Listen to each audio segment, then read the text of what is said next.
નમસ્કાર. આજના આ ખાસ કૃષિ વિશ્લેષણમાં સૌનું સ્વાગત છે. આજે આપણે વાત કરવાના છીએ તારીફ એટલે કે ટારિફ પ્રોડક્ટ ગાઇડ વિશે.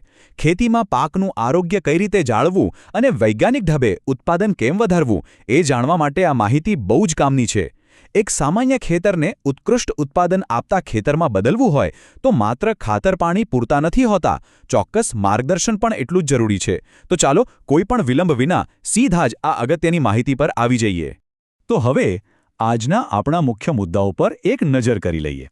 આપણે પાયાની વ્યાખ્યાઓથી શરૂ કરીને તારીફના ઉપયોગની અતિ મહત્વની સાવચેતીઓ સુધીની બધી જ વાતો કવર કરીશું. જેમ કે તારીફને બરાબર સમજવું, તેના મુખ્ય ફાયદાઓ, ખાસ કરીને કપાસના પાક પર તેની અસર, દવા છાંટવાનો પરફેક્ટ ડોઝ અને સમય, અને હા, સૌથી અગત્યની બાબત, પાકની સુરક્ષા માટેની સાવચેતીઓ. હવે કોઈપણ નવી પ્રોડક્ટ કે પદ્ધતિ અપનાવીએ એ પહેલાં તેનો પાયો સમજવો બહુ જ અગત્યનો છે. એટલે જ આપણે શરૂઆત કરીશું તારીફ પીજીઆર ખરેખર શું છે એનાથી. ખેતી સાથે જોડાયેલા દરેક વ્યક્તિએ એ જાણવું જ જોઈએ કે આ કેમિકલ ફોર્મ્યુલેશન શું છે અને પાકના વિકાસ માટે તે કઈ રીતે કામ કરે છે. જુઓ, તારીફ એ માત્ર બજારમાં મળતી કોઈ સામાન્ય પ્રોડક્ટ નથી. આ એક બહુ જ શક્તિશાળી પ્લાન્ટ ગ્રોથ રેગ્યુલેટર એટલે કે પીજીઆર છે. આમાં જિબ્રેલિક એસિડ એટલે કે જિબ્રેલિક એસિડ 0.001% એલ હોય છે, જે બિલકુલ એક કુદરતી હોર્મોન જેવું કામ કરે છે. હવે થાય છે એવું કે જ્યારે આ પ્રવાહી પાક પર પડે છે ત્યારે તે છોડના કોષોને ઝડપથી વિકસવા માટે ઉત્તેજિત કરે છે. જાણે કે છોડને અંદરથી જ મોટું થવા માટે એક નવો પાવર મળી ગયો હોય. આ પ્રક્રિયા સીધી જ છોડની આંતરિક સિસ્ટમ પર અસર કરે છે. આ વૈજ્ઞાનિક વાત તો આપણે સમજી લીધી, પણ હવે જોઈએ કે ખેતરમાં તે પ્રેક્ટિકલી કઈ રીતે કામ કરે છે. ચાલો આ પ્રોડક્ટના મુખ્ય ઉપયોગો અને તેનાથી થતા સીધા ફાયદાઓ તરફ આગળ વધીએ. એટલે ખ્યાલ આવશે કે રોજબરોજની ખેતીમાં આના કેવા જબરદસ્ત અને આંખે દેખાય તેવા પરિણામો મળે છે. સાદી ભાષામાં કહીએ તો આ પ્રોડક્ટ પાક માટે એક આખું હેલ્થ પેકેજ છે. તેના ફાયદાઓનું લિસ્ટ ઘણું લાંબુ છે. સૌથી પહેલાં તો તે છોડની ઊંચાઈ વધારે છે અને એકંદર ગ્રોથને જબરદસ્ત બૂસ્ટ આપે છે. પરિણામે છોડ એકદમ લીલોછમ અને તંદુરસ્ત દેખાય છે. આ ઉપરાંત અલગ અલગ શાકભાજી અને ફળના પાકોમાં ફૂલ અને ફળ બેસવાની પ્રક્રિયામાં કમાલનો સુધારો જોવા મળે છે.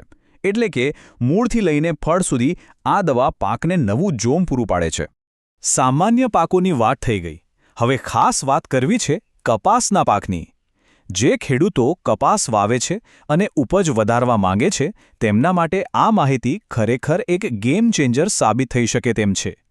કારણ કે કપાસ માટે આ પ્રોડક્ટનું કામ થોડુંક અલગ અને બહુ જ રિઝલ્ટ ઓરિએન્ટેડ છે. સામાન્ય પાકોમાં ફળ સારા બેસે છે એ તો આપણે જોયું, પણ કપાસમાં તેનો એક મોટો આર્થિક ફાયદો છે. કપાસમાં સૌથી મોટી સમસ્યા શું હોય છે? સ્ક્વેર અને ફૂલ ખરી પડવાની, ખરું ને? આ દવા છાંટવાથી ફૂલ પડવાના એકદમ ઓછા થઈ જાય છે. એનો સીધો અર્થ એ થયો કે વધુ ફૂલ ટકશે અને કપાસના જીંડવા વધુ બેસશે. આખરે લણણી વખતે વજનમાં સીધો વધારો દેખાશે. અને હા, કપાસના છોડની ડાળીઓ પણ વધારે ફૂટે છે અને તેનો એકદમ સારો વિકાસ થાય છે. માત્ર ફાયદાઓ જાણી લેવા પૂરતા નથી. આ રિઝલ્ટ મેળવવા માટે પરફેક્ટ ડોઝ અને સાચો સમય ફોલો કરવો બહુ જ અગત્યનો છે. ગમે તેવી સારી દવા હોય, પણ જો ખોટા સમય કે ખોટા માપમાં અપાય તો ધાર્યું રિઝલ્ટ મળતું નથી. યોગ્ય સમય અને એકદમ સચોટ માત્રામાં દવાનો ઉપયોગ કરવો એ જ ખેતરની ઉપજ વધારવાની સાચી ચાવી છે. હવે આ આંકડો ખાસ નોંધી લેવા જેવો છે. 30થી 35 મિલી પ્રતિ પંપ. આ એક એવો સ્ટાન્ડર્ડ અને ચોક્કસ ડોઝ છે જેની વારંવાર ભલામણ કરવામાં આવે છે. ખેતીમાં અમુકવાર એવું વિચારવામાં આવે છે કે વધુ દવા નાખીશું તો વધુ ફાયદો થશે, પણ એવું બિલકુલ નથી હોતું. જો વધુ ડોઝ પડી જાય તો છોડ સ્ટ્રેસમાં આવી શકે છે. એટલે કંપનીના લેબલ મુજબ આ માપ જાળવી રાખવું એ જ બેસ્ટ ઓપ્શન છે. અને હા, એ 30થી 35 મિલી દવા હંમેશા બરાબર 15 લીટર પાણીમાં જ મિક્સ કરવાની છે. આ 15 લીટરનો આંકડો કોઈ અંદાજ નથી, પણ એક પરફેક્ટ રેશિયો છે. આ માપથી દવાનું ડાયલ્યુશન એકદમ બેસ્ટ થાય છે, જેથી જ્યારે ખેતરમાં સ્પ્રે કરીએ ત્યારે દવા પાંદડાઓ પર સરખી રીતે ફેલાય અને છોડને કોઈ પણ જાતનું નુકસાન પહોંચાડ્યા વગર પૂરેપૂરો ફાયદો આપે. ડોઝની વાત પૂરી થઈ. હવે ટાઈમલાઈન એટલે કે સમયપત્રક પર આવીએ. છંટકાવ માટેના અમુક ખાસ સમય નક્કી છે. પહેલો તબક્કો છે પાકની શરૂઆતની વૃદ્ધિનો સમય અને બીજો તબક્કો છે ફૂલ આવવાના બરાબર પહેલાનો સમય. પણ સૌથી કામની વાત એ છે કે છંટકાવ હંમેશા સવારે કે સાંજના ઠંડા પહોરમાં જ થવો જોઈએ. આનું વૈજ્ઞાનિક કારણ એ છે કે ઠંડકમાં છોડના છિદ્રો ખુલ્લા હોય છે અને પાણી જલ્દી ઉડી નથી જતું, એટલે છોડ દવાને પૂરી રીતે અને જલ્દી શોષી શકે છે. સમય અને ડોઝની ચર્ચા તો થઈ ગઈ, પણ પાકને નુકસાન વિના તેની પૂરી ક્ષમતા સુધી પહોંચાડવા માટે કેટલીક બહુ જ અગત્યની સાવચેતીઓ પણ રાખવી પડે છે. આ એવા કડક નિયમો છે જેનું પાલન દરેક ખેડૂતે અને ખેતરમાં કામ કરતા દરેક વ્યક્તિએ અચૂક કરવું જોઈએ. આ બાબતમાં સંયમ અને સેફટી પર ખાસ ભાર મુકાયો છે. ક્યારેય ઓવરડોઝ કે હાઈ ડોઝ નથી આપવાનો. બીજું, બપોરના આકડા તડકામાં તો ક્યારેય સ્પ્રે નથી કરવાનો, કારણ કે ગરમીમાં પ્રવાહી જલ્દી ઉડી જાય છે અને ગરમીથી કંટાળેલા છોડ પર વધુ તાણ પડે છે.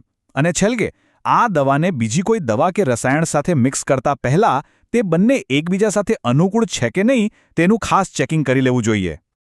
તો અત્યાર સુધી જે સેફટી અને ડોઝની વાતો આપણે કરી, જો તેનું કડક પાલન થાય તો ખેતીનું અંતિમ લક્ષ્ય આસાનીથી સિદ્ધ થઈ શકે છે.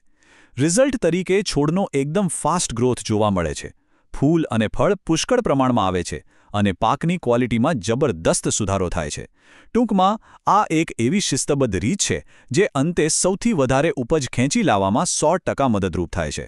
આ વિશ્લેષણના અંતે એક બહુ જ મોટો પ્રશ્ન વિચારવા જેવો છે. શું યોગ્ય ડોઝ, સમયપત્રક અને તમામ સાવચેતીઓનું ચુસ્તપણે પાલન કરીને ખેતરના પાકની પૂરેપૂરી અને મહત્તમ ક્ષમતા ખરેખર મેળવાઈ રહી છે ખરી?